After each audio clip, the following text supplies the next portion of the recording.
Somos da subturma A2, nossa professora orientadora Dr. Carlos Maestre e falaremos sobre a anticoagulação na mulher.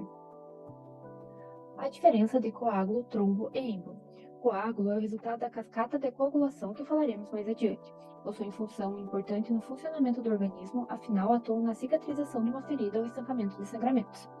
Trombo é todo o coágulo sanguíneo que se forma dentro do sistema circulatório. Êmbolo é o desprendimento desse trombo na corrente sanguínea e consequente oclusão parcial ou total de uma veia ou artéria. E por que anticoagulamos? Resumidamente, é para evitar que o sangue forme coágulos dentro dos vasos, situação em que são chamados de trombos. Na linguagem popular, o paciente que faz uso desse tipo de medicamento o utiliza para deixar o sangue mais fino, ou seja, deixá-lo mais líquido, a fim de poder circular pelos vasos sanguíneos mais livremente. Há vários motivos específicos para coagular o paciente, entre eles os principais são esses aqui demonstrados. Trombofilias e coagulopatias. A diferença entre elas é basicamente que trombofilia é a tendência aumentada para a formação de coágulos sanguíneos devido a uma predisposição genética adquirida. Pessoas com trombofilia têm maior propensão a desenvolver TVP e outras complicações trombóticas. O tratamento geralmente envolve o uso de anticoagulantes. Aqui estão alguns exemplos das doenças. Já a coagulopatia refere-se a um distúrbio da coagulação sanguínea, nos quais há uma falha no processo normal da coagulação. As coagulopatias, elas também podem ser adquiridas ou hereditárias. Exemplos de coagulopatias hereditárias incluem a hemofilia e a doença de von Willebrand, as mais conhecidas. Já as coagulopatias adquiridas podem ser causadas por doenças do fígado, uso de certos medicamentos, deficiências nutricionais ou até distúrbios autoimunes. O tratamento da coagulopatia pode envolver a administração de fatores de coagulação que estão faltantes ou o uso de medicação para estimular a coagulação ou outros tratamentos mais específicos. Essas são as pessoas que têm o maior risco de desenvolver trombose. As cirurgias que mais trombosam são aquelas mais demoradas. Um exemplo clássico é a bariátrica e até mesmo as cirurgias plásticas. Agora a respeito da cascata de coagulação. Ela é um conjunto de eventos que ocorre após a lesão no vaso sanguíneo. É formada por três vias, intrínseca, extrínseca e a via comum. A via intrínseca é formada pelos fatores 8, 9 e 11. Tudo acontece quando o fator 12A, o A vem de ativado, que ativa o fator 11, logo 11A, e junto com o cálcio ativa o fator 9A, que ativa o fator 8A, e esse vai para a via comum, onde vai ativar o fator 10. Percebe-se que essa é a via maior e mais demorada. A via extrínseca é ativada pelo colágeno e pelo fator tecidual. É formada pelo fator 7 e o fator 7, junto ao cálcio, torna-se ativado e vai para a via comum. E, por fim, na via comum, o fator 10 age na via comum fazendo a clivagem de protrombina em trombina. Essa forma a famosa rede de fibrina, conhecida. Essa rede é sobreposta ao tampão plaquetário. Aqui está uma explicação breve do que foi falado anteriormente. Os fármacos usados para a disfunção hemostática são os anticoagulantes, antiagregantes plaquetários, trombolíticos e fibrinolíticos. Os anticoagulantes são uma classe de medicamento que atuam na inibição dos fatores da coagulação, por exemplo, a heparina, ou eles atuam na interferência da síntese de fatores da cascata da coagulação, por exemplo, os antagonistas da vitamina K. Para evitar o risco de sangramento, que é o principal efeito colateral, a dose do anticoagulante é medida através dos laboratoriais.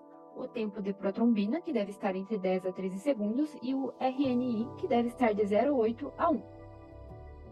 Os principais anticoagulantes são as heparinas, rivaroxabana, apixabana, varfarina, dentre outros conhecidos. As heparinas, elas têm uma ação imediata após a administração, baseada na inibição da trombina e do fator 10 ativado, o XA da cascata de coagulação. Vale ressaltar que a heparina não fracionada tem vantagens à heparina de baixo peso molecular, uma vez que essa tem maior biodisponibilidade e maior tempo de meia-vida, sendo a escolha principalmente na profilaxia da mulher grávida com SAF e antecedentes de trombose venosa.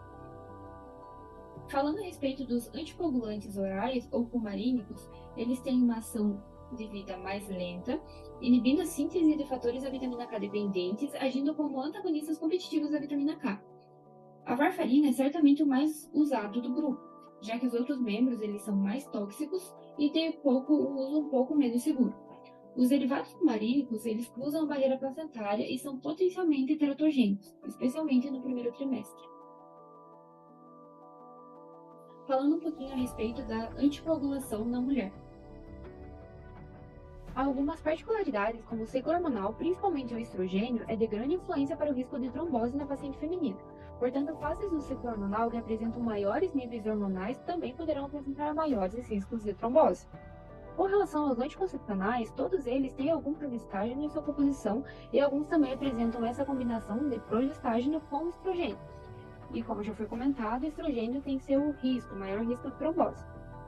Com relação aos sangramentos uterinos, eles devem ser levados em consideração quando se faz uma anticoagulação na mulher, visto que medicamentos podem exacerbar condições de miomas, adenomiose e provocar complicações como anemia ou até mesmo choque hemorrágico.